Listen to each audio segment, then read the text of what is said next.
Welcome to day 8, night 8, depending on what part of the planet you live in. The Seance at the Whitney. We're having a lot of fun with our author friends and readers and just all kinds of silliness this month. And we invite you to join us. If you haven't been able to be in here yet, check out the replays on our YouTube channel, Facebook, and the website and catch up on the mayhem. We're having a good time. The schedule tonight and every night. This is what we're doing. I try to keep it real tight to an hour. Sometimes we go over a couple of minutes. Sometimes we're done a couple of minutes early, but I try to stay close. There will be no event on February 14th because I need to breathe. Okay.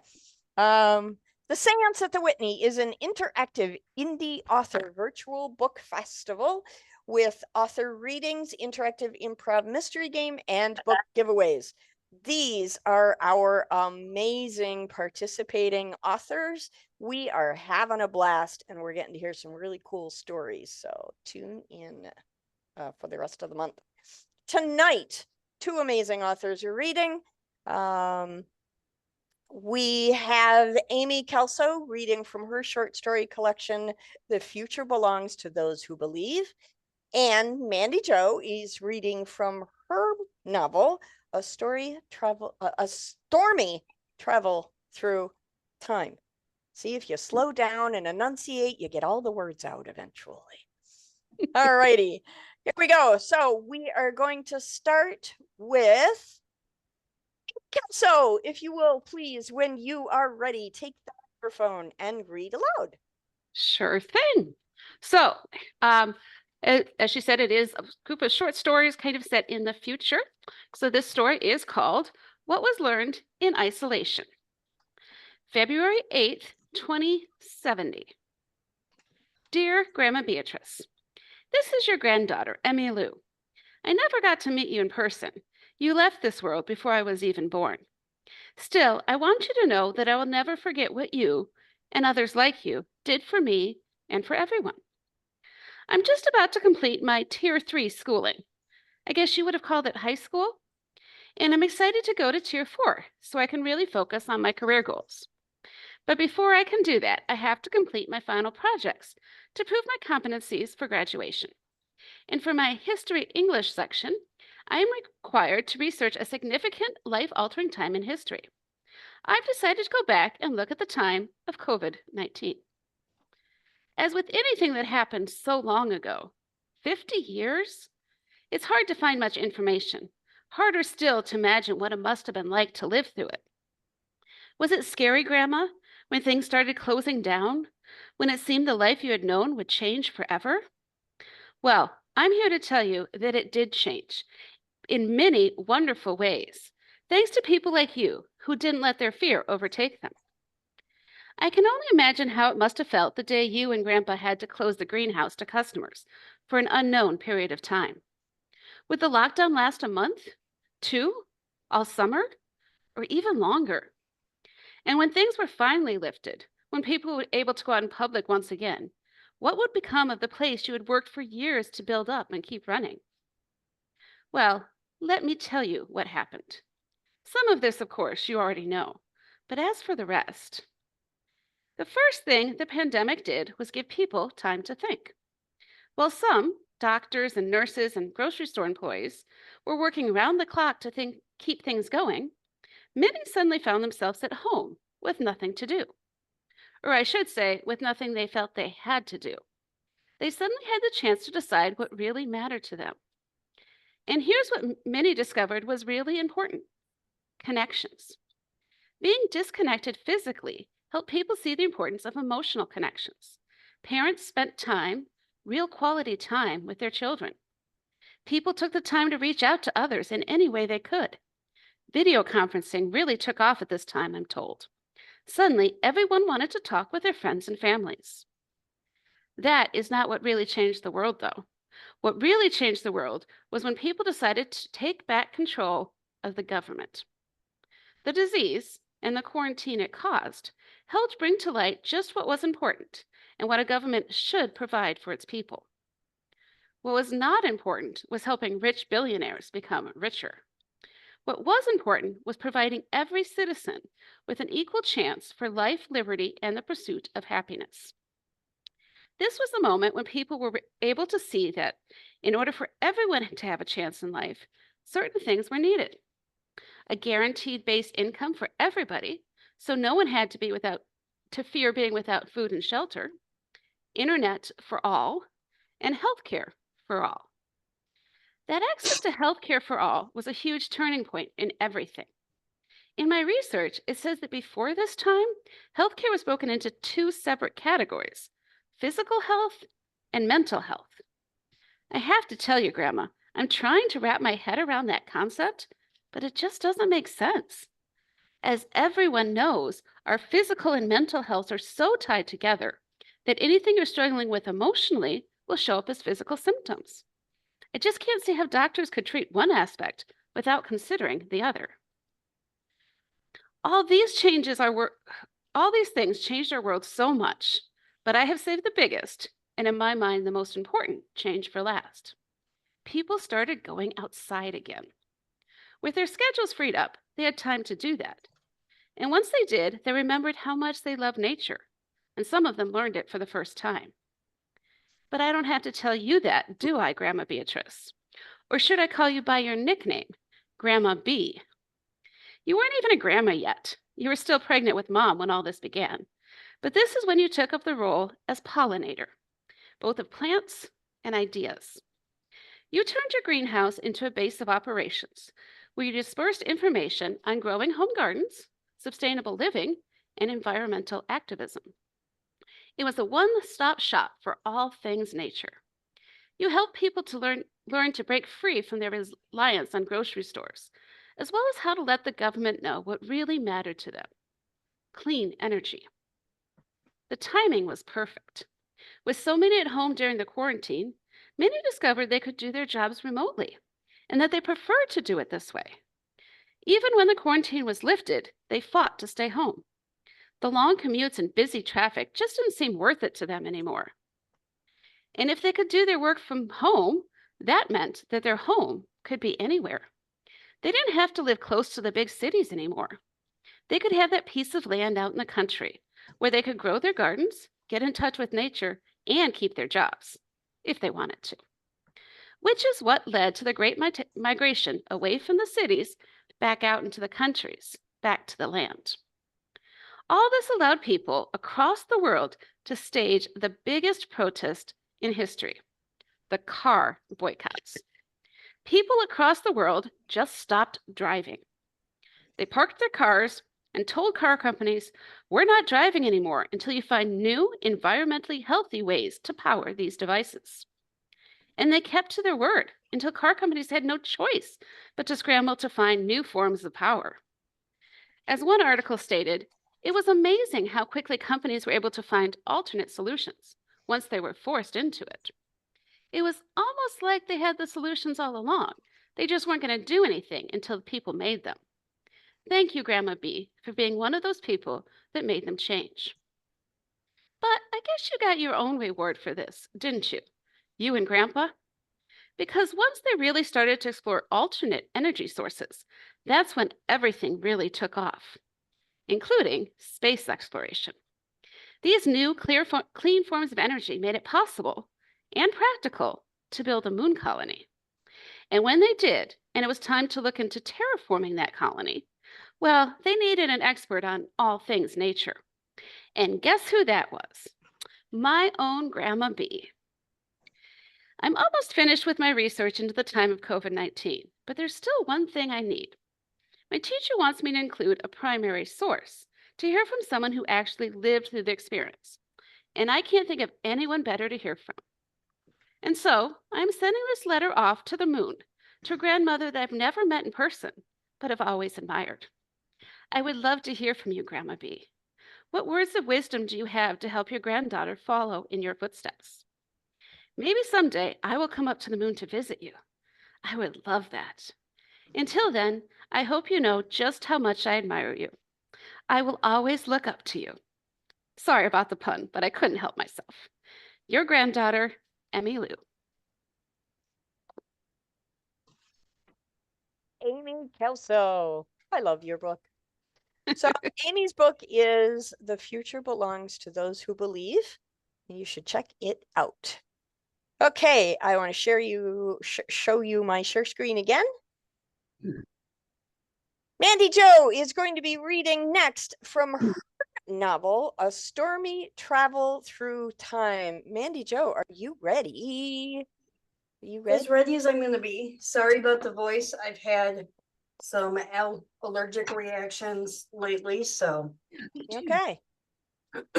When you are ready, please take the microphone and read aloud.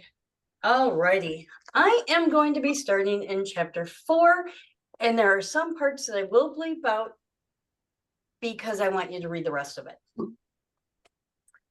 Rubbing their eyes and opening them, they look at each other. We have transported once again? I wonder where we are now, Gustav questions. Let's go see. Getting up off the ground, they brush the snow off and walk down the gravel driveway. Hey, there's a castle. Let's go in there, Heinrich suggests. Hopefully someone is there. They arrive at the castle. The drawbridge is down. That's a good sign. Walking across the bridge to the front doors of the castle, they wait patiently and look around without moving from the entrance. All they see are snow-covered trees with another castle-type structure in the distance. The door begins to open inward, and a voice behind it says, "Can I help you?" "Yes, we are lost and not sure where we are." The door opens further. "Please come in. You are at the Rochester Castle." Gustav and Heinrich walk inside and look around at all the stonework. It's a gorgeous castle, but so many questions are going through their heads. "Where is Rochester Castle?" Heinrich asks. "It's in Metro Detroit." "Where?" "Let me ask you guys, where are you from?" "Germany. I'm from Wickede and he's from Altona," Heinrich answers. "You guys are a long way from home." "Yes, although you have no idea how far." "Where are you headed?" "We are both headed to Saginaw, Michigan." "You aren't too far off. We're about an hour or so south of there, but you are in the correct state. Let's get you something to eat and then figure out how to get you to Saginaw. My name is Burchard. This is Gustav and I am Heinrich. Thank you for welcoming us into your home." As they follow Burchard through the castle hallway, they notice all the intricate woodwork. He leads them by another door and then go down a set of green plaid carpeted stairs that have stone walls on both sides. They arrive in a fully finished basement with a bar. There's a figurehead of a woman on the right side of the bar. "Have a seat. Would you like something to drink?" "Do you have Weihenstephan Hefeweißbier?" "Let me see what we have in the cellar. I'll be right back," he says as he goes to the stairway behind the bar. Heinrich turns and looks at Gustav and says, "I'll be surprised if they have it.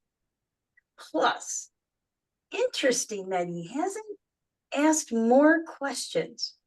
Or is that coming shortly?"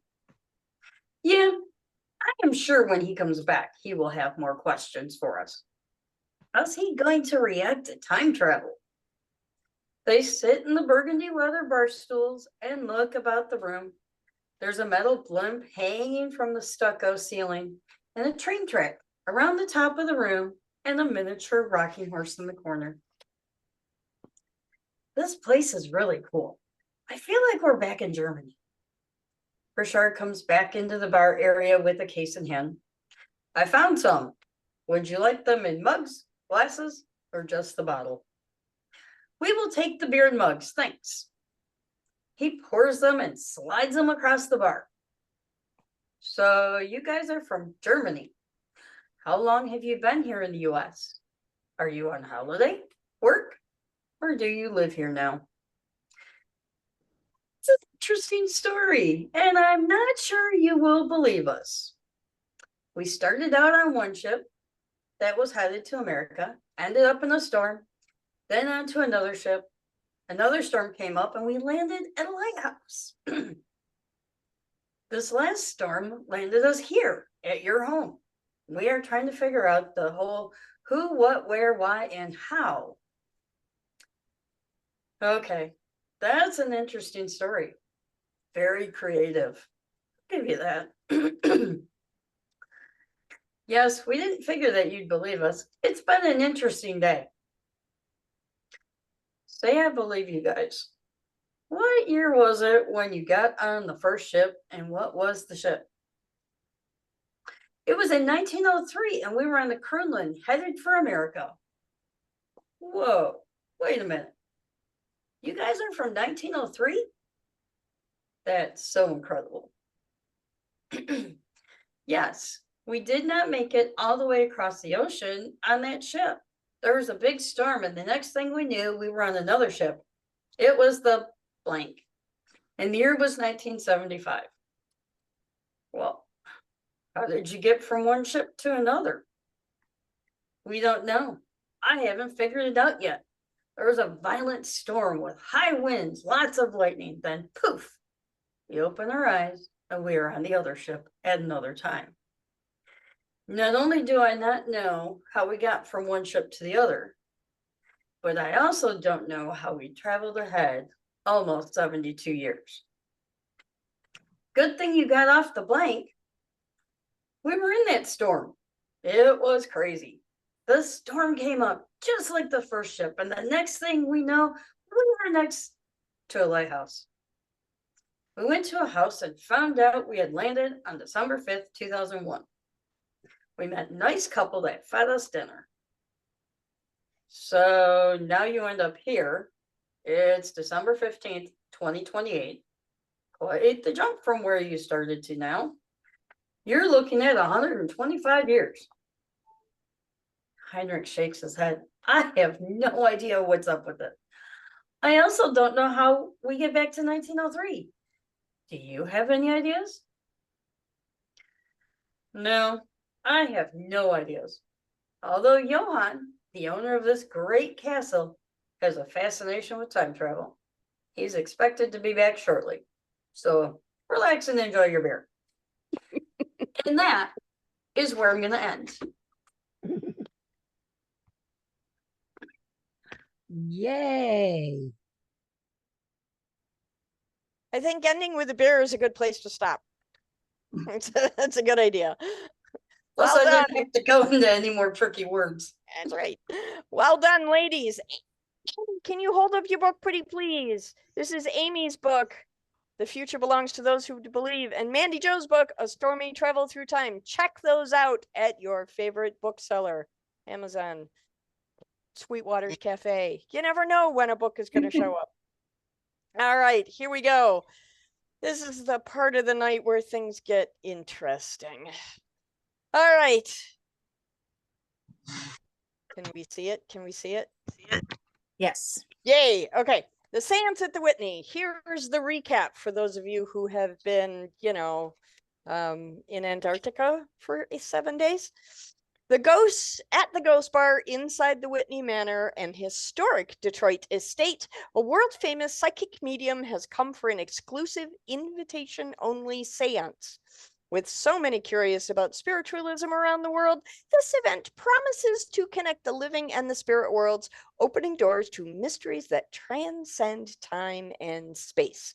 But when the seance spirals into a chilling rendezvous with a vengeful spirit and a shocking murder, it falls upon those in attendance to unravel the truths hidden in the darkest depths of the past. A spirit is summoned, vowing revenge on their killer. One of the guests becomes hysterical, claiming the spirit is there for them. Suddenly, the lights start flickering and the wind pushes the windows open, extinguishing the candles around the room. The room and everyone in it are thrust into darkness. When the light returns, that same hysterical guest is lying on the floor, dead. Who killed them? Why? Was it the furious spirit or something far more earthly? Tonight, our cast of characters. The medium is played by the great Christopher Gare. His assistant is Donna Newman. The author is Amy Kelso.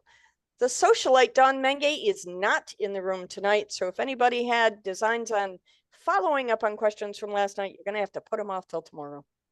The spouse of our deceased Richard Whitney is Jules Nelson. The fan of the great Christopher Gare is Marianne Wieland. The aloof guest is Gary Floyd. The maitre d' is Melinda Fogo, and I am your storyteller. I am writing an article about the great Christopher for the Detroit Free Press, and that's why I'm here. So, everyone who has been moving right along with us on this, I'm sure somebody's got questions out there. We're going to spend some time interrogating each other. Hey, Kelso, I saw your hand first. Go. Okay, I started questioning people yesterday. So I'm going to finish my rounds I'm going to start with Melinda now that she's back with us. You have worked for the Whitney for a long time. Do you remember us when we were kids? So me and Richard and Nora were here all the time. Do you remember us? Have you been here that long? Of course. How could you even say such a thing? I'm sorry. I practically feel like I raised you. You were always pattering about, getting into the artwork and the artifacts and all kinds of goings on the Whitney grounds. I can't believe that you don't remember me. Well, just to clarify, of course I do. I just wanted to make it clear to the whole group that you are that you remember us, because just trying to pull all the connections together. Yes. Mark Love, what do you have for me? It was the question originally, what is the great Christopher's favorite song? Mm. And then, of course, Great Balls of Fire, because what else would it be? You know, you can see a doctor for that kind of thing. Did they make a cream? I have more. I just thought I'd start off with that one for you, and get the wheels going. Since you guys, Christopher was so kind to read that message last night and interpret the answers, I thought it would be only appropriate to come back. Dueling lunacy. I understand. It's fine. Okay. Who had Wolf? Go ahead. Yeah, Melinda, do you have a maiden name? Oh, it is a whopper, but I don't know what bearing it has on this event. It is actually Croatian. It is Taliancic. Taliancic. I'm actually descended from Croatian royalty, don't you know? And Okay. one of my ancestors was actually a pirate. Thank you, Your Highness. Why does that not surprise me? Descended from pirates. I'm not even shocked by that information. Okay. Who else has questions? Anyone else around the room? The great Christopher, go ahead. I really want to hit on this from last night. Jules, you mentioned something about, what was the word? Compensation. Hmm. What was the compensation you were talking about last night that you received? The financial compensation that you gave us to use the ghost bar. Oh. And just to qualify that, because I've done my research, it wasn't Jules and Richard who were receiving the money. It was the Whitney estate. Yeah. Because they ran into some really difficult times during COVID because they weren't able to be open for restaurateurs. So they had to make up the shortfall during COVID. So that's why they were so excited about this money. I remember because I talked to Richard about that in the foyer just before we started the seance. Anybody else have questions? Justine, go ahead. Gary, I know that you just sort of arrived at the Whitney and don't know how you got there, but what is the last thing you remember doing? The last thing I remember doing at the Whitney? Before the Whitney. Yeah, because you said you didn't remember your showing up there and how you got there. So I'm wondering what the last thing you do remember is. I do remember sitting at the table right after the murder had happened. Before that, though. Before that. Do you remember? Do you remember anything before the seance started? I'm a little hazy on that. I'm not even. I'm hazy. I don't even. Okay. All right. Anyone else with questions? Miss Amy, go ahead. I was actually just going to read Mackenzie's from the chat, which is kind of answered, but not. So let's answer it directly. Miss Falgo, are you saying you are old, maybe ancient? I'm just reading what it says. On the Whitney's Christmas card list. Let's just put it that way. But other than that, no, I have nothing else to say on the subject. Well, we don't, it's indelicate to ask women their ages anyway, so. I was just reading what was on there. Is there a new answer to that question, Mark Love? Of course. The question is, what is the great Christopher's exit song? And the answer is? Well, I was going to write it up because I didn't want to disrupt your show here. But if I can say it, it's just as easy. It's "The Thrill Is Gone." Okay,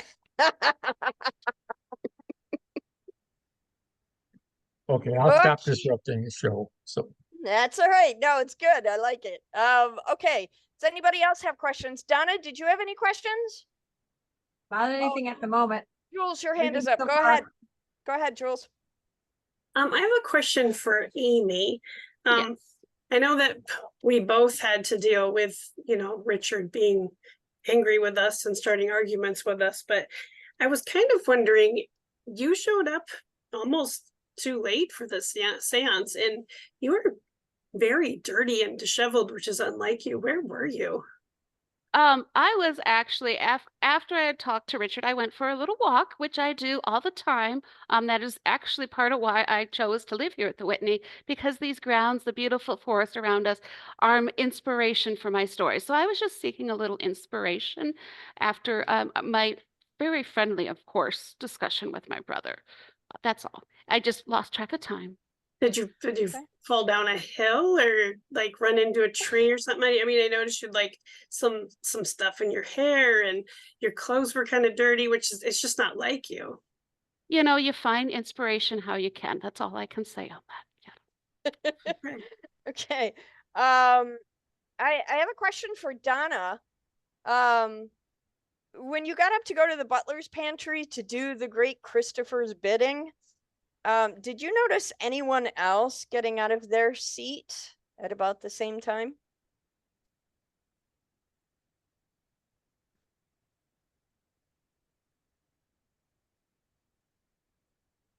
No? Not Nothing. let me think on that. I don't remember. I was trying so hard just to make sure that nobody saw me leaving. Okay. Let me think on that because I don't at the moment think. Okay. Mark McCraw, go ahead. I might have missed something, but Gary, did you say you had no idea what was going on before, but after the murder you sat down? Because it makes it sound like that you weren't very interested in the murder. You just wanted to sit down to the seance, and most people wouldn't do that. If there was a murder, they wouldn't be sitting down, because that's what you had just said, if I'm not mistaken. I'm very hazy as to, I've been in and out of things. And the murder did happen after the seance started, so. Yes, I was just wondering what you had said. It just made it sound like you weren't really interested in the murder and you just sat down. So I've just had lapses in between of coming in and out. Okay, thank you. He reported having some dizzy spells, so Christopher. Marianne, go ahead. Yes, Gary, I am very interested in how you ended up in that seat. right next to the great one.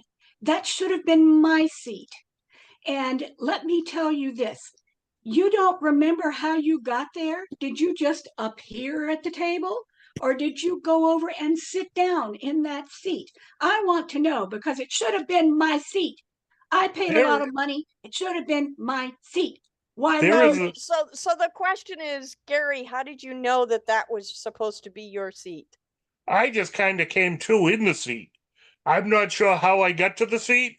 That I was a little bit nervous being there with you, Marianne, because in case you got up, I was a little bit worried for my health. Understandably. Well, I never. Amy, go ahead. Okay, well, since we're talking to Gary, let's continue.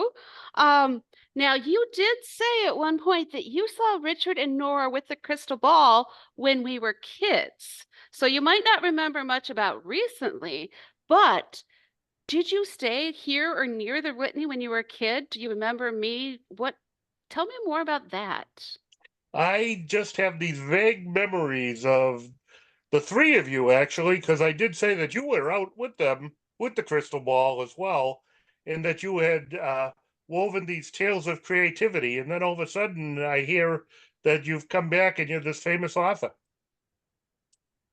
Hey, Yep, well, Melinda, go ahead. Curious. Mr. Floyd, our aloof guest here, do you happen to have any type of tender head injury yourself at this moment? Because this sort of aloofness that you are displaying and this lack of memory is almost as if you have a concussion, as if you might have been struck in the head. It's actually something I'm thinking about checking out after the seance. And maybe, I don't know, maybe does the Whitney have any doctors on staff? I'm sure that we probably among our very prominent guests may have one, but we'll put a pin in that and come back to it later. Well, I can help him out with a sore on the head because I'd like to give him one myself. He's in my seat. Hence my question. Let's keep a close eye on Gary to make sure he doesn't pass out again. Christopher, your hand is up. Go ahead. Amy. Yes.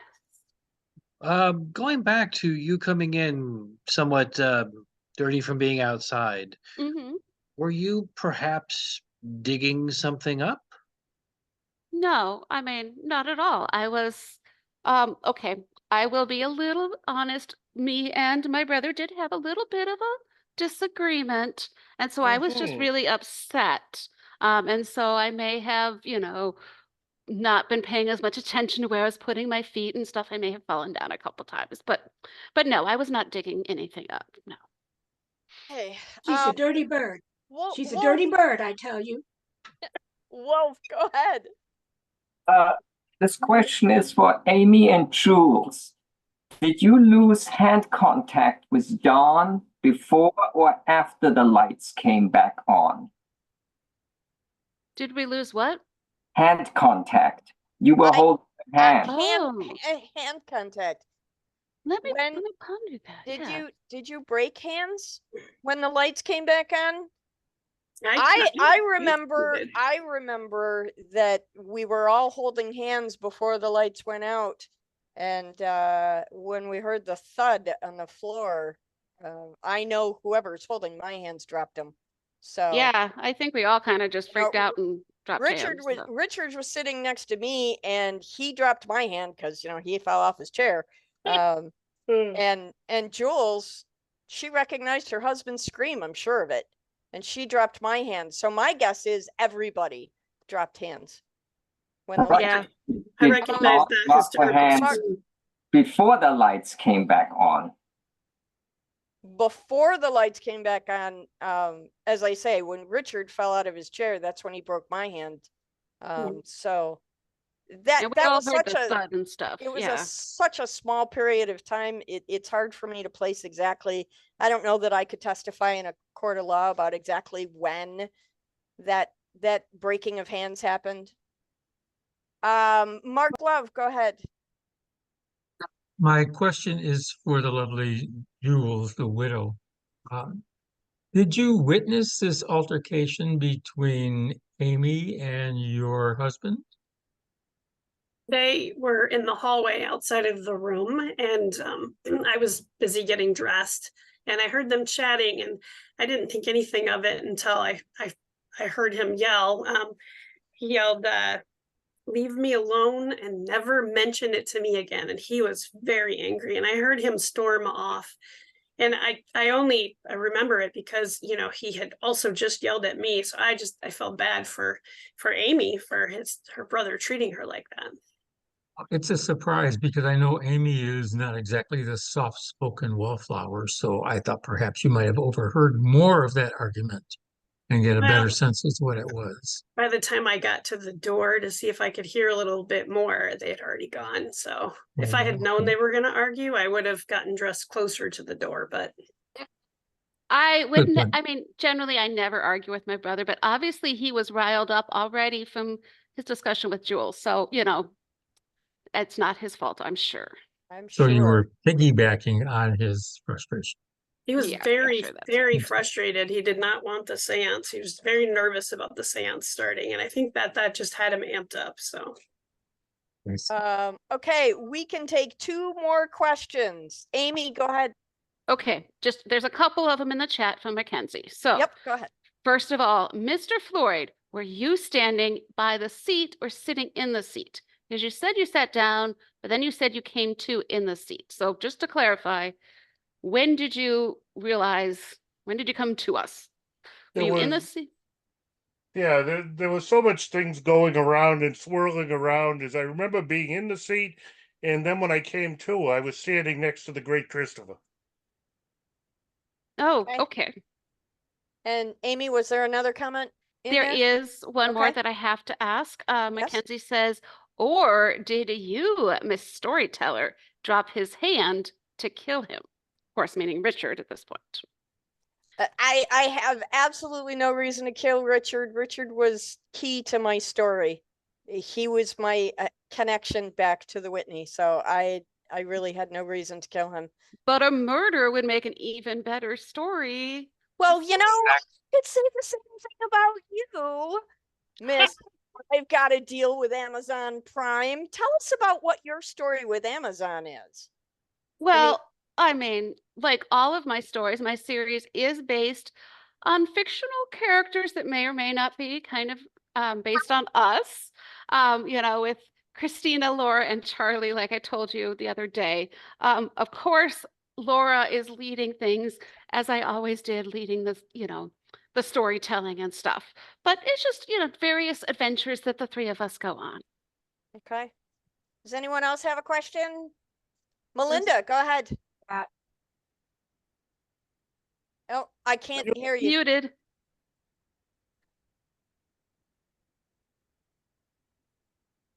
I didn't There even you go. hit, so I don't know how that happens. That's But okay. my question is for Miss Pen named Kelso.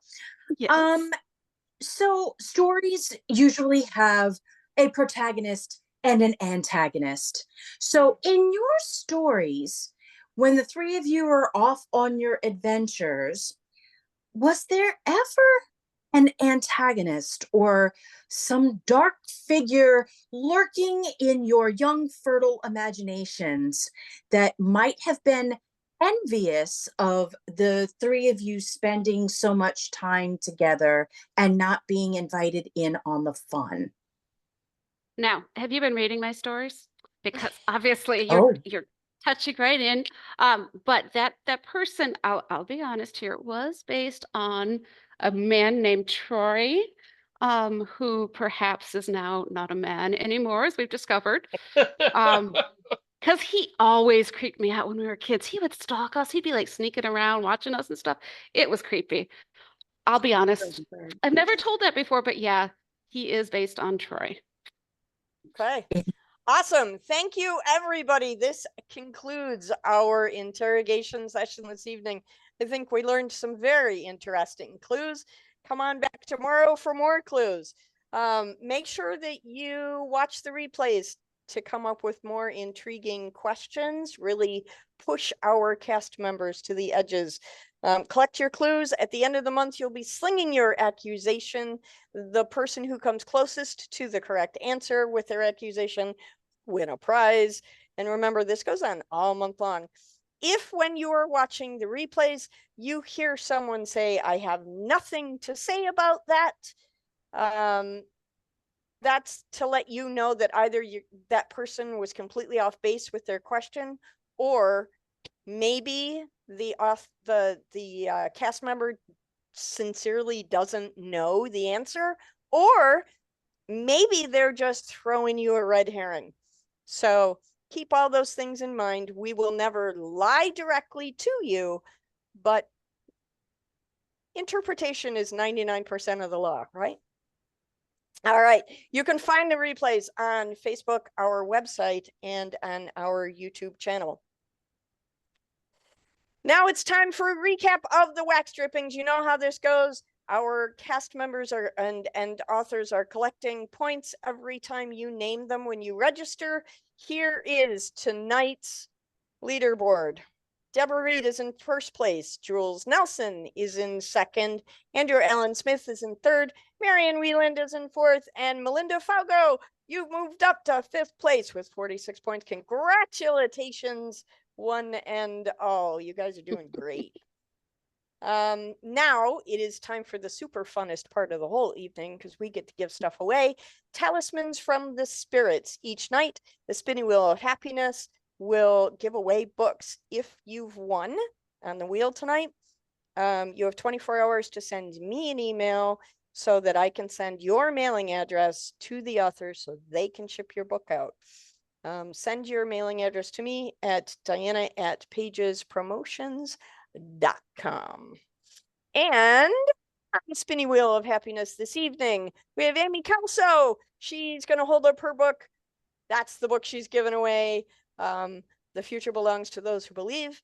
And Mandy Jo's going to hold up her book, and that's her book she's given away, A Stormy Travel Through Time. And by the way, did I mention, not only are they giving away books, but they're going to autograph them for you, which is like the coolest thing ever. I have an entire bookshelf over here next to me with nothing but indie authored books that are all autographed. So you guys got to start your collections now. All right, here we go. We are going to share the happiness. Here we go. The wheel of happiness. There it is. Amy, let me know when you can see it, please. I can see it.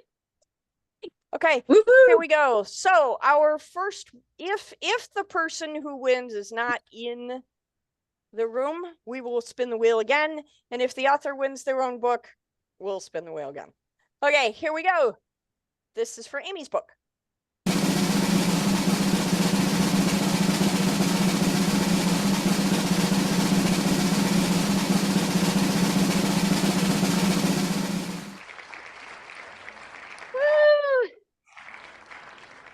Woohoo! Oh, I want a book. Yay! Okay. The next spin is going to be for Mandy Jo's book. And here we go.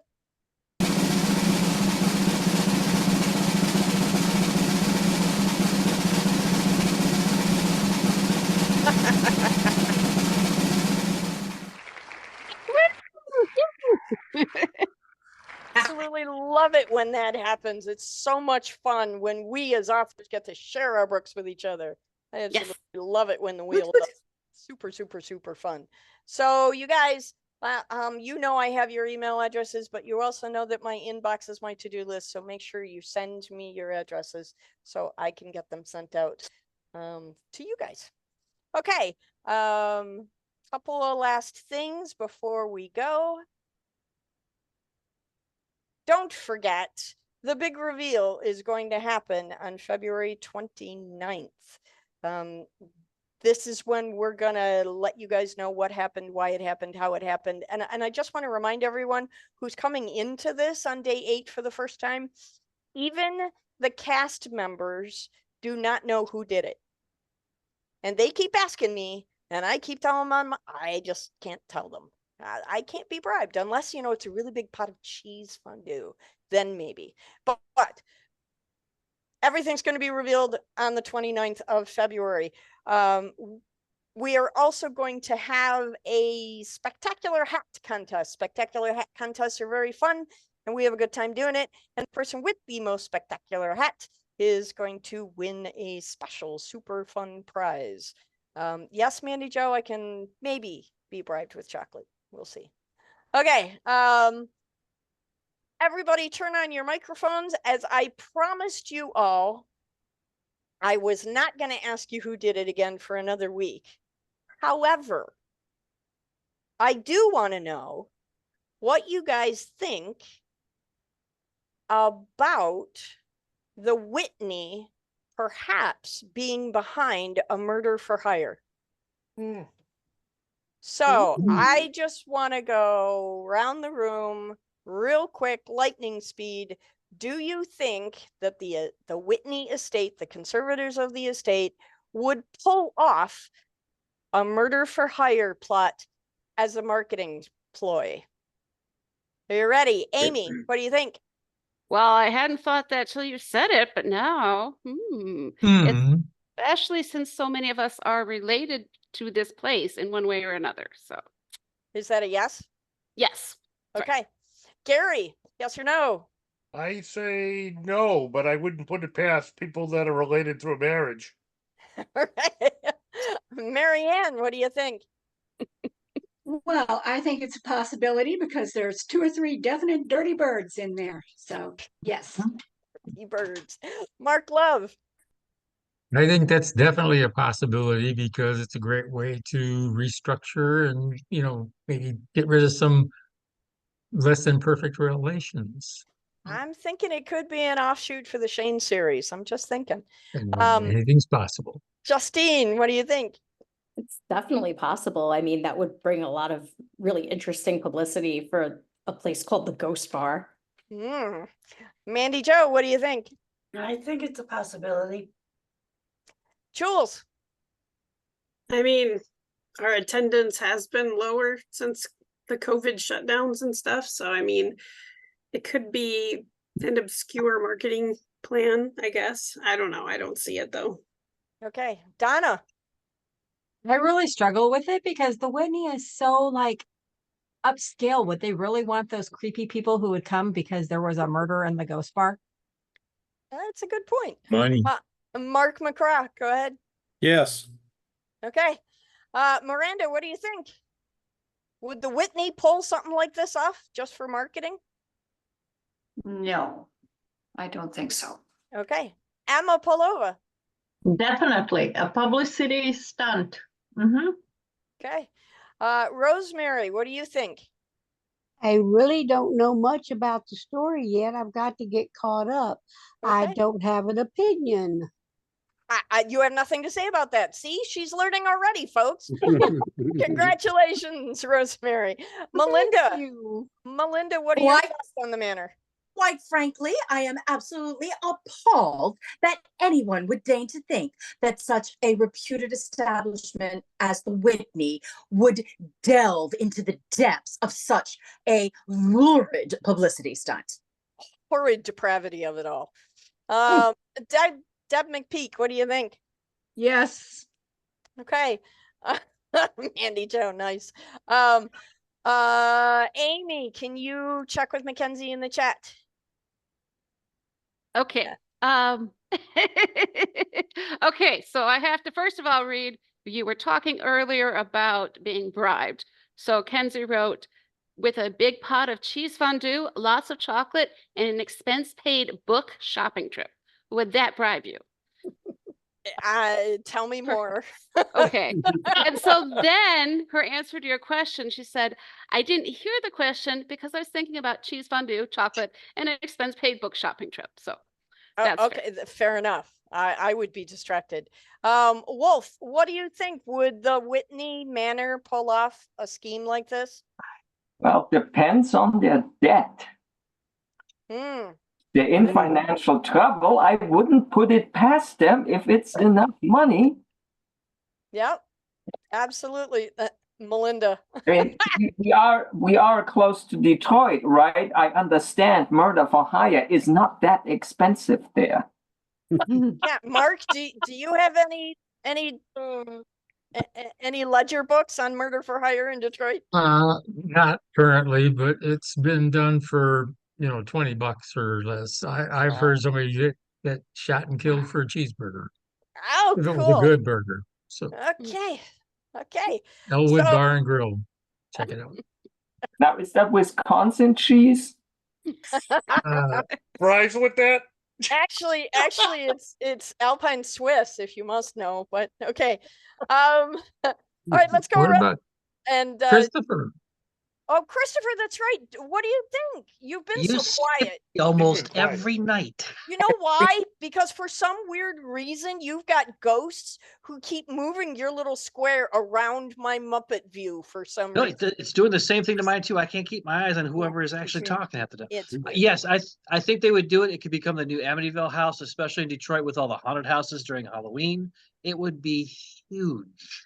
Yeah. Yeah. We do have quite the prolific Devil's Night here in Detroit. All right. Let's go around the room and do parting shots across the bow. Christopher, since I missed you last time, let's go with you first because you're still in the same place on my screen. Oh God, do you usually have time to think about this now? Is Mary Ann still on pain medication? That's my Not parting for a shot. few I want to days know. now. Not for a few days now. Marianne, parting shots across the bow. Just I think it's turning into quite an interesting story, and I cannot wait to see where it goes from here. You and me both. Okay, Amy. No, nothing else today. Cool. Donna, parting shots. No, not really. Nothing Okay. else. All I'm right, kind of off. Jules. Not that I could think of today. I love this. I have so stumped your imaginations. You people are speechless. I'm really enjoying this. This is super, super fun for me. Melinda, parting shots across the bow. Other than it's great to be back in the States and home again. I would actually just, again, say thank you to every person who shows up here each night from around the world, around the country. It really makes being part of, the insane world of authorship worthwhile. And if you don't believe me, next few nights, watch Christopher's face as people read. He is probably one of the most attentive listeners I've ever seen. He remains thoroughly engrossed in whatever anyone is reading. And he's what I hope every reader out there reading my stuff is like. So absolutely, 100%. Thank you.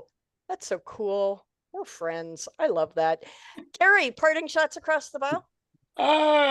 All I know is it seems like my character might have got hit with the crystal ball before Richard got it. It is the ghost bar after all. It is the ghost bar. Possible. I just want to say thank you, everybody, for showing up every night, playing our game, getting engaged in the silliness. I love it. The other thing I want to do is this. Shout out to all the people who are watching the replays who live in different countries around the world. Whether you guys see them in the chat room with us every night or not, we are getting people watching the mayhem in different hemispheres of the planet than we currently live in. And I think that's an extraordinarily wonderful thing. So thank you, everybody, whether we're seeing you live or whether we're seeing you in replay. We really appreciate your support of the indie author community. And with that, I'm going to say thank you, everybody, for coming out. Come on back tomorrow. We've got more silliness at hand. Have a good night, everybody. Bye, everybody. Bye. I